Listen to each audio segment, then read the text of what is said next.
If you're a B2B entrepreneur, a lot has probably changed over the past 18 months. Last year, business was booming. The rising tide lifted all ships. Times were good.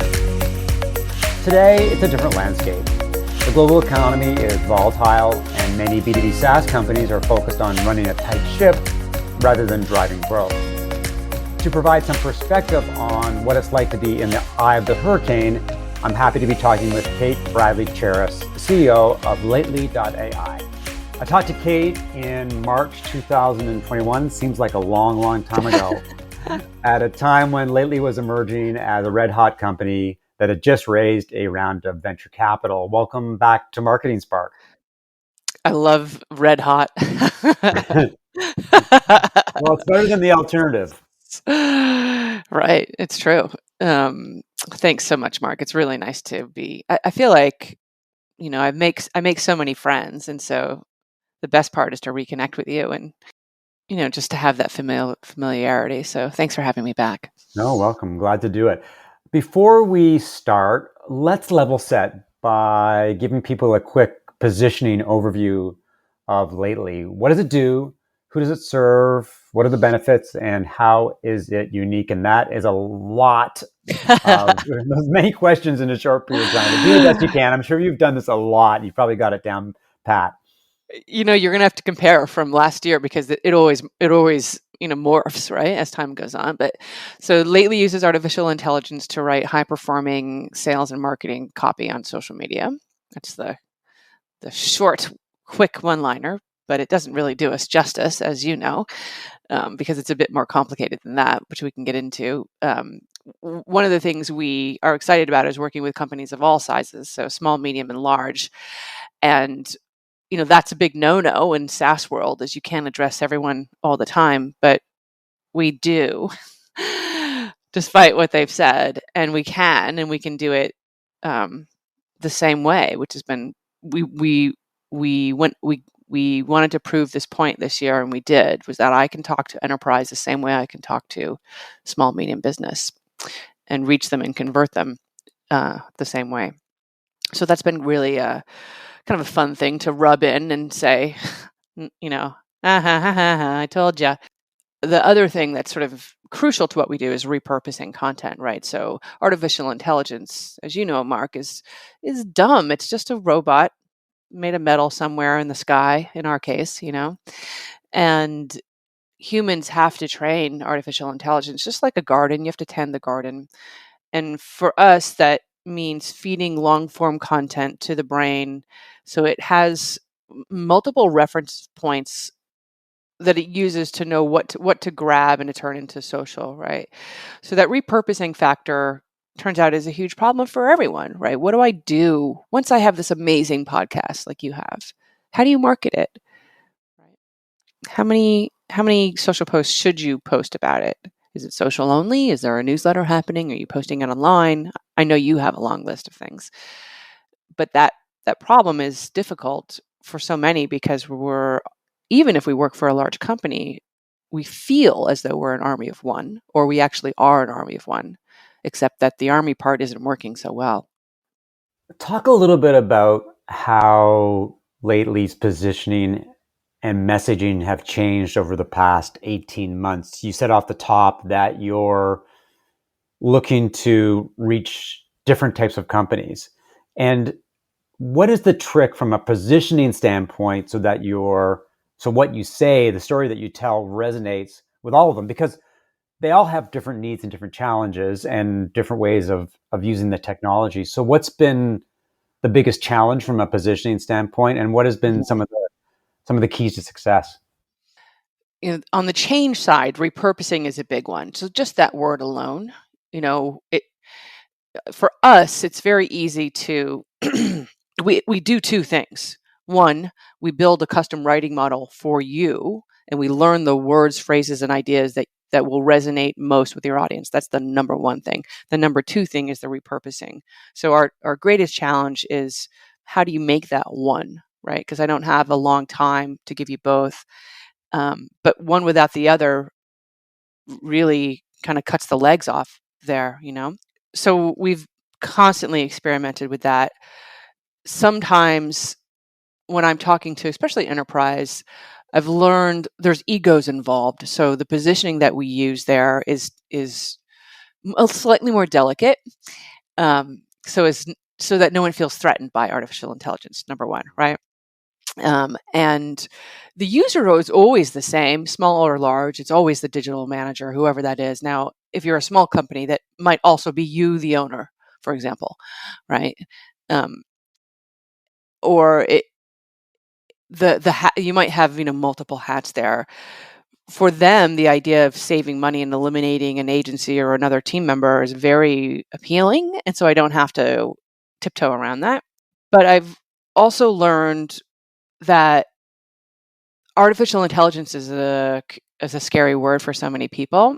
And I think you'll remember from our previous conversations is that we talk a lot about the humans and the AI collaborating together. So we've learned in the last year to really double down on that. Like I said, AI must be trained. Our AI is not here to replace anybody for good reason, not just because I'm saying it as a nice thing, but marketing and sales only works when you have that spark. You buy from people you like or trust, or you're not likely to double down and pull your wallet out for something that's just is falling flat for you. And so the spark always comes from the human interaction. So learning how to convey that, why that's important. I mean, the opposite of that, by the way, is that then people are like, well, what do you mean I have to do work? Right. They want their cake. They want to eat their cake and have it too, That's basically. that's right. Yeah, they want both. You're like, okay, so like one of the analogies I always say is, the electric toothbrush, Mark. You still have to hold it to your mouth. Well, for at least for the next little while before some robot appears in your house, probably owned by Amazon. Right. Yeah. Alexa, brush my teeth. How weird would that be? I'm just thinking about the Jetsons, right? It's coming, and Jeff Bezos will be the mastermind behind it. Oh Um, boy. Yeah, one of Jeff. the one of the words I did want to ask you about is repurposing. Hmm. In the marketing world, there are catchphrases that marketers glam onto, and it seems like from reading a lot and looking at LinkedIn is that repurposing and distribution are like the 1-2 punch for content marketers. It's their Hmm. obsession. A couple of years ago, it was long form content or videos or, high value content. But now it's about repurposing and distribution. So how do you capture what people are talking about, the words that they're using, and integrate it into your marketing without torquing your positioning and your messaging? We do go with the flow. We're no dummies, right? I mean, with AI, even when we first built Lately, we never talked about AI. We had no idea that was what we were building. And in fact, even when we were first aware of it, we were cautious before we even used that phrase. But it became a hot button, and I knew that it would drive investors to us and help. We could leverage the SEO off it. It's not that we're trendy, but we're paying attention. I mean, your question about how do we not let it kind of interfere or poke a hole in the core of what we do? I mean, the core of what we do is we make fans, we don't make sales. That's what we do. Right. And that comes from my background in radio. And just to remind anybody who hasn't met me before, I used to be a rock and roll DJ. My last gig was broadcasting to 20 million listeners a day for XM satellite radio. So this is in fact my Uber power, right? And what I've learned to do is to emanate that from within, right? So first I make my employees my fans. I love them so much. Lauren, Chris, Katie, Kristen, Jason, Greg, Brian, etc.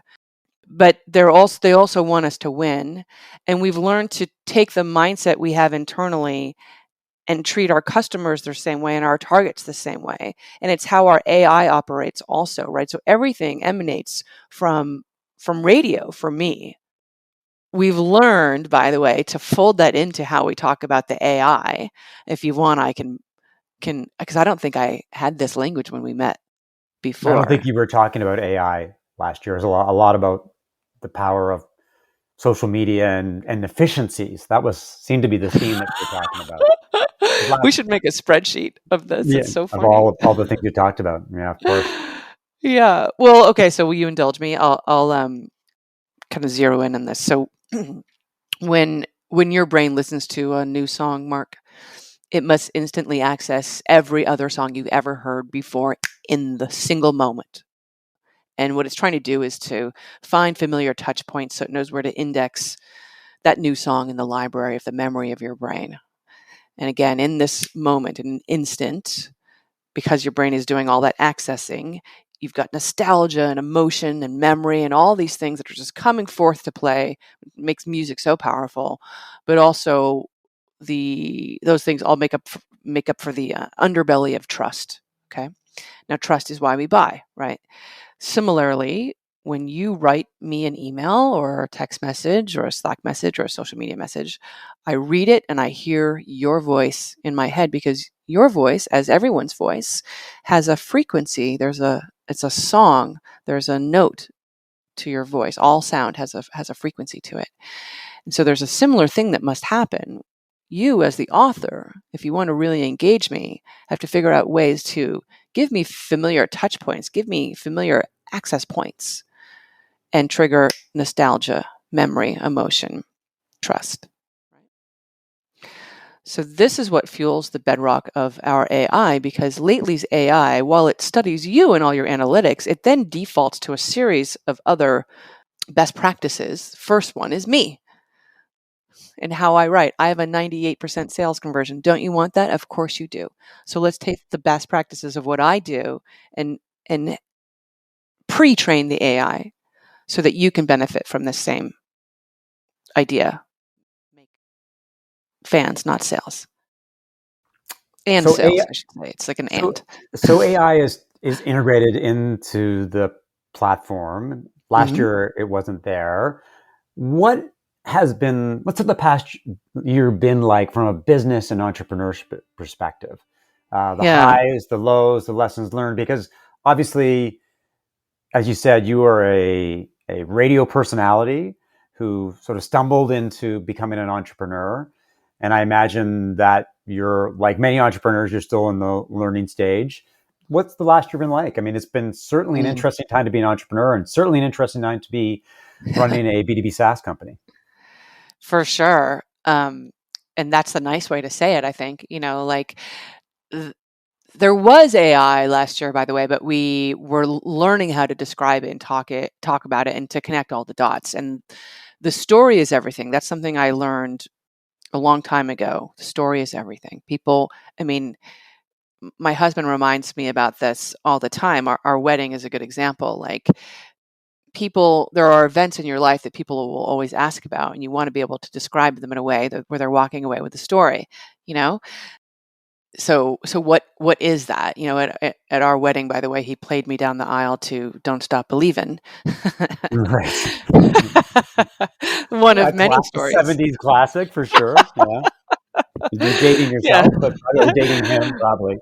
I am. And what was that HBO show about the mob that it was on? It had just The ended. Sopranos. Sopranos, sorry, yeah. Duh.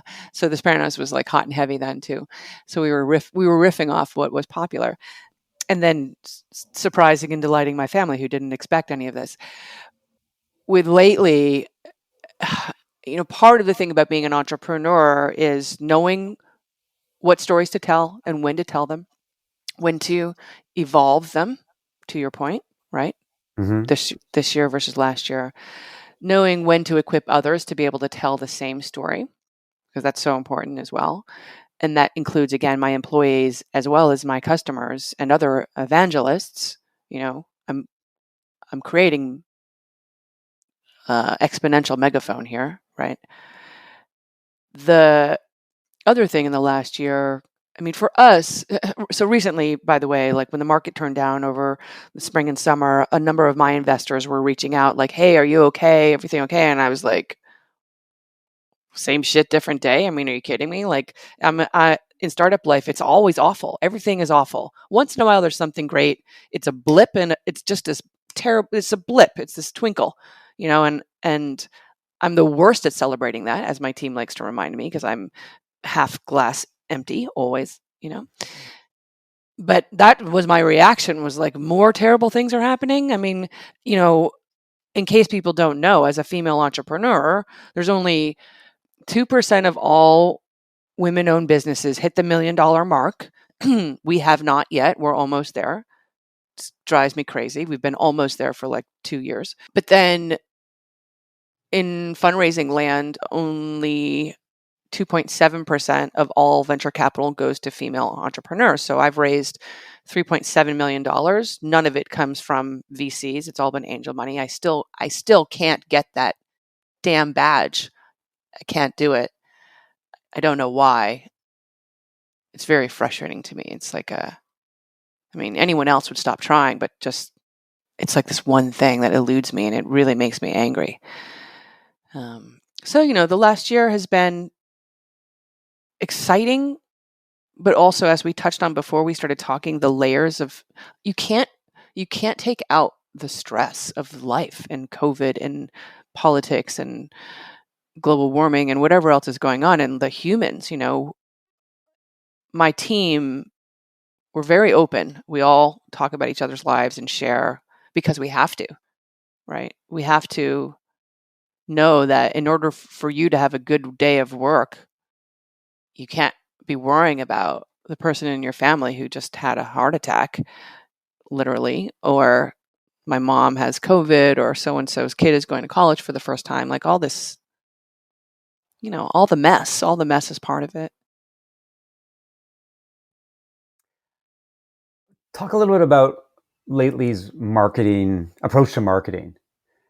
I think obviously one of the company's biggest assets is you, the power of personality, and having someone who's comfortable telling stories and talking to people and having a very public persona. How have you managed your role as the company's biggest sales and marketing asset with how the company's marketing has evolved? Because obviously it's easy to depend on you to drive brand awareness and bring prospects in, but at the same time, you need traditional marketing or regular marketing or non-cape marketing to do its job. So how has the mix evolved over the past 18 months? Yeah, so I'll explain what we do, because it's replicable. It's hard, I'm warning you all, but this is what we do. So we have a 98% sales conversion on our enterprise side, and on our SMB self-service product side, it's anywhere between 20 and 45%, because we just launched 5 months ago, so we're experimenting. But 98%, pretty good. Why? So what we do, Mark, is, I came at it thinking, okay, I know obviously that marketing is valuable, and if you build it, they don't come. You have to set it up long before, right? Because there's nothing worse than needing an audience when there's no one there to listen to you. And so I had, started building social media and all that kind of stuff. But traditionally, my understanding was we needed to create content ourselves, but we never had time. And I'm the best content creator in the company, and I don't have time for that at all. I mean, I have 1,000 other jobs, and I couldn't afford ever to really take the time to hire someone who could write exactly like I would want them to, because of course I'm micromanaging about that particular thing. So I had an epiphany of sorts when, in the beginning of 2020, a lot of people wanted to interview everybody because everybody had a podcast suddenly, right? Right. It was a huge trend. Yeah. Very, very trendy, of course. Very trendy. And I was getting a lot of requests because I'm a female entrepreneur, rock and roll DJ, AI, I'm interesting. The epiphany I had was, wait a second, what if I took this earned media and ran it through Lately? So now I don't have to create owned media anymore, but earned media is easy for me. I don't have to think about this interview. You send me questions. I actually really don't read them, because I can answer anything you give me, and it's better. It'll be a better show if we do it kind of spontaneously. I don't have to prepare for this and I don't have to do anything afterwards. I just give it to my team. So we upload it to Lately. It breaks apart everything you and I say. It's looking for the words and ideas that it already knows my target audience are most likely to like, comment, and share. And it breaks it up into like 40 social posts. My intern, I call her my intern, Alex. She's been working for me for 5 years. She's a real human being with a full-time advertising job, and she's great at it. Somehow keeps working for me. Love her to death. And she takes what's come out of the AI, she tends that garden a little bit, make sure it's not off the rails. We publish it on both our brand channels and all of our employee channels, because together we're stronger, right? So making the employees the advocates as well. And then we look to see online who's liking and commenting and sharing. We start conversations with them, and it's very easy because everything is visible if they qualify or they don't qualify. So by the time we move them into a demo, they're hot, right? There's no cold, happening here, right? So that's one thing we do. The other thing in parallel with that is we're we believe that we're all in it together, and we put our money where our mouths are. So we look online for our targets, our customers, and each other internally. When people talk about us, when there's occasions, like say my customer, Jen McFarland, let's say she wrote a book, then we would grab her social post about writing a book. We put it in our sharing is caring channel that we have in Slack. And the whole team, even my engineers, is tasked with liking and commenting on this content. Okay. So we do it for our customers. We do it for our targets. Not a day has passed in 3 years where someone hasn't spontaneously written about us on social media. So every time we see that, we pop that in sharing is caring, and then anything I write generally as well. So there's a lot of, and this is manual, by the way. This is the part nobody wants to hear. But you got to do it, and it's also the fun part. I mean, today, Chris Bro, whose wife is Kate Snow from NBC, he's my teammate, and he posted a Twitter post about her writing a blog about bringing their son to college. And so, of course, we all piled on, because we want to help Kate. We want to celebrate this joy in their lives. I know something about Chris that I might not know, which is important to know. This is a big deal for his family today. And that empathy, that sympathy, it goes a long way. I mean, people poo-poo social media and think, well, why does someone want to know what cereal I had? But that's not the point. The point is when you build that relationship, total strangers will do things for you. They want to help you. People's nature is inherently good, right? They want to be part of a winning team. Everyone wants to be part of the winning team. Aside from you being the content engine that you run through Lately to generate all this great social content, what else is in the marketing mix? What else are you doing? Are you advertising? Are you creating content? Are you leveraging SEO? Or are you basically focused on a few small channels that you're doubling down on? So until recently, there was nothing else. Like, we don't have a budget for paid. We don't have the time. The only content we were creating was we were doing like a live office hours every week where Lauren, my COO and former head of customer service, would do like a 30-minute kind of rundown of how Lately works, or maybe interview some other expert, that kind of thing.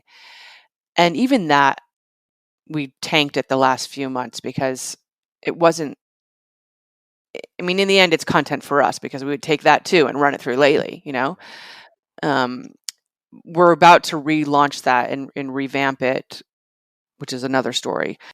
We just sent our first newsletter out in 3 years, and I didn't write it. That kills me to hear that, given that I'm a content guy. Newsletters It's to so your customers embarrassing. are supposed to be a good thing. Everyone says they're amazing, but okay, so that's happening. It's happening, and it's only happening because I found a few extra dollars to have, and I found someone my friend Jen, who could write exactly how I wanted to write and knows enough about us, so there wasn't any training required there. We did start doing LinkedIn paid ads about a month ago, just with a very small amount of money to do an experiment. because like you said, I mean, so consistently what I do is I do 3 of these interviews a week. Sometimes I'll do a guest blog somewhere, and we always are driving 1,000 people to the website. 1,000. It's sometimes it's 900, sometimes it's 1,200, but it's 1,000. And to your question is like, well, how do you double that? How do you scale that? And we're doing the same thing always. So we know that we've created this replicable model, so I can make other people me's, right? Lauren, Chris, Katie. I can put other people on the cover of the magazine. That's one way, Right. which isn't necessarily scalable. So you have to either make more content, which we're trying to do with I haven't raised in 3 years. So like with the budget we have, beg, borrow, steal, or paid ads. So our idea is, even with a small amount of effort or money, probably we should be able to get 2,000 in, very small amount. And that's what we're experimenting with now. It would be fair to say that the social media landscape has changed a lot. The players have changed a lot, or at least, some of them are doing well and some of them aren't. So rather than ask you to give me a nice, succinct answer to what you think of the social media landscape, I'd like to do a rapid fire round. And the way it works is that I'm going to give you a word or a couple of words, and I want you to riff on them. And you can riff as long or as short as you like, but almost top of the mind reactions. You're probably very good at this because as a radio personality, you're probably used to doing things on the cuff and on the fly. But let's try this and see how it goes. Are you game for this? Yeah, that sounds so fun. I love you're doing this. LinkedIn. Now personal stuff is traveling so well on LinkedIn. I've been experimenting quite a lot with it, from pictures to videos to sense of humor. I can go way out there. I can use words that I normally would only reserve, like ballsy, for example, for other channels. And I can talk about, being on vacation. Like, I always bring it back to work, but I've been seeing my posts triple in views when I'm just talking about life. The other thing on LinkedIn, which is so interesting, if you talk about God, boom, algorithm bumps that up. Fascinating. And negativity is nothing new. LinkedIn always drives negativity. So negative stories, I'm failed or whatever. So I've been drip feeding those in to see what's the algorithm kind of really thinking about, which is, curious to me. So TikTok. Stevie Nicks. Stevie Nicks. Fill me in. Yeah. That viral video of the guy on the skateboard, and he was skating to was it Dreams? I think it was Dreams. And just that 1 30-second lick. And so then, who was her teammate in my brain is like, so not who are the guys in the band with her? Help me, Mark. Lindsay. Thank you. I think it was Lindsey Buckingham. Yeah. So Buckingham, Lindsey yeah. Buckingham did a skateboard thing during the same song, and then she sang over the piece. So that, I loved that. I thought it was amazing because so much of the music on TikTok are these like annoying songs. I don't know where they come from, and so it was a great break in the in the thing. I mean, for me, what I like there is I love watching guys skate to Michael Jackson. I'm into the roller skating. I don't know why. But I can see now everybody janking the system. It's just about dancing and pointing, right? Like that's the thing. So I wonder when that will change. Hootsuite integrated with them recently. TikTok That, for B2B Saas companies. yeah, I mean, we're not doing a good job of it because we don't have the resources, frankly, to do it. And so I just dabble over there. I just poke around so that someone doesn't call me old lady. Twitter. It's the beast. I love the Twitter. I don't understand what the hell Elon Musk is doing. No, I don't think anybody does, for that matter, so you're not alone. That guy's crazy. But it's our bread and butter. I mean, it's funny, LinkedIn is where I personally live, but Twitter is, I more live there because the SEO seems to be so strong for us. And it can withstand a huge amount of quantity, which is where Lately thrives. I hate Twitter chats. Sorry, friends who've recently invited me to do one, which I've said yes to, because they're seated. Everybody's prepared beforehand, including me. Everything you write is already pre-written, And so when I do them, I try to write things that people don't expect me to write. I joked, but somebody once called me insouciant as an insult. And I Okay. looked it up and I thought, best compliment ever. Yeah, yeah.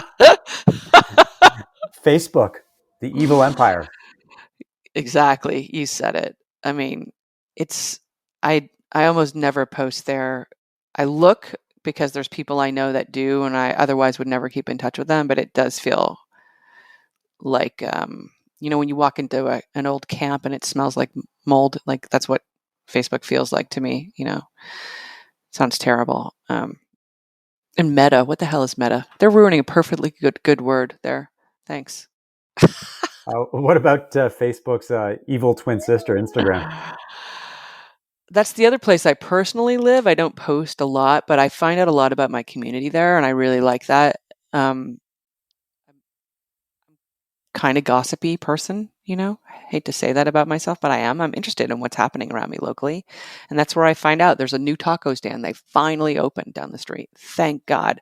There was a forest fire up at Mohonk Mountain in the Minnewaska State Park, which is like blows my mind for around here. So that's where I get my news. I also One thing on Instagram is like, what is up with all the posing?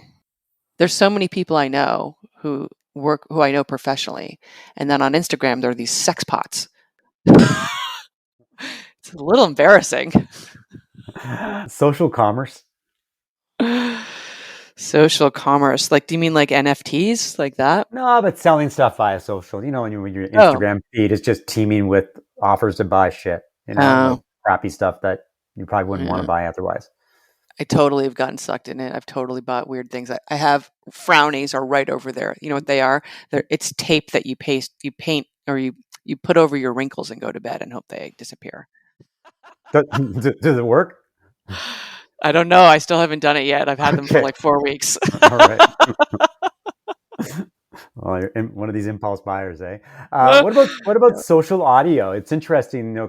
Clubhouse apparently it split itself apart, and remember, I think when we talked last year, Clubhouse was still popular. Do you have any thoughts about social audio? For me, turn off because I've been there, right? I did that already and it didn't, I had a personal bad experience that skyrocketed me out of radio. Um, but I love the theater of the mind, Mark. I love that Clubhouse exists. I feel like I'm not interested in playing telephone and just hearing a bunch of people have a conversation and overhearing that. That sounds inanely boring to me, and what a fucking time waste, to be honest with you. Like, if you haven't been enchanted by that before, I get it. I haven't been in for a while, and people keep trying. I mean, for me, there's no value there. Like, if I can't, I guess you record now? I don't know. But previously you couldn't record. And so then if I can't record, it doesn't become content for me to use to promote. And like, this is how I think. I mean, there's almost nothing I do that isn't specifically for something lately, much to my husband's great, chagrin. Well, that was the inherent flaw of Clubhouse, is you couldn't record anything. It kind of went into the ether, right? So there's nothing you could extract. Uh, Yeah. what about something close to your heart or lately's heart is social listening? You and I both know buzzword, because the hard way is the way. I mean, if you go to Instagram and you go to Twitter and go to LinkedIn, you are social listening. You are paying attention, right? You don't need a platform to do it for you. That sounds like the lazy way to me, right? I mean, we're always very quick to know who's talking about us and what they're saying because we're just paying attention. I think it sounds like that's becoming more obvious, but every once in a while I meet a customer who like doesn't, wants to know if Lately is doing social listening specifically. And I just think, well, when's the last time you logged into Twitter? And they're like, I don't know, months ago. And I'm like, well, I mean, you're an idiot. There you go. There you go. final one, then this is one that I love because I don't really understand it, is influencer marketing. I get what you're saying. Because of course everything I do is influencer marketing, right? I mean, at some level that you do naturally. I mean, there's nothing more powerful than word of mouth, except for rewards, which the airlines all figured out, you know. I don't know, when it comes to influencer marketing, it's like people try so hard, right? And it really, I don't know. Yeah, I think they try hard to be influencers, and it should be organic rather than forced. it should be. I mean, you know, because we all want to monetize everything. Of course, the problem is that you're pointing out is everyone sciences everything to death. So they want to break down the perfect algorithm for influencer marketing, you know. Whereas sometimes you just got to let it happen. There's unpredictable, unknown. I mean, marketing is unknown. There are unknowns that happen that you have to include that in your plan or in your process, and leave room for it to happen. The influencer stuff, by the way, the reason I have frownies is totally that reason. Like, I saw a friend of mine was using them. I think that everyone cottons on eventually. And that's why trends are trends. And that's why tried and trues are tried and trues. Just because you put a name on it, like influencer marketing, doesn't really change what it really is. Right. Which Yeah. is trust. We talked about Yeah. trust, Yeah, right? exactly. Trust. Yeah, true. This was not the most rapid of rapid fire rounds, but that's okay because there's a lot to Sorry. cover, a lot to talk about. But people seem to like it. They seem to like the fact that this is the way that we talk off the cuff these days, and so it's a great way to cover a lot of ground in a short period of time. You know, again, great insight into lots and lots of different things, and it's great to hear that you're doing well and that Lately is continuing to thrive. Good luck on getting over that 1 million revenue figure, and see if we can get the people over in Silicon Valley or other valleys to give you some money. That would be nice to see in 2022, 2023. Thanks. From your lips to God's ears, Mark. Okay. So one last question. If people can't find you on social media or LinkedIn or any other platform, where can they learn more about you and Lately? Well, try hard, people. It's not that hard. Try harder, I guess. Yeah. Try harder, yeah. www.lately.ai is us, and I'm Kate at lately.ai. You can always just email me and say, I heard you with Mark. You sound like totally crazy, and you'll be right. And then I'll respond. Well, thanks for listening to another episode of Marketing Spark. If you enjoyed the conversation, leave a review, subscribe via Apple Podcasts or your favorite podcast app, and of course, share via social media. To learn more about how I help B2B Saas companies as a fractional CMO, strategic advisor, and coach, email mark@markevans.ca or connect with me on LinkedIn. I'll talk to you later.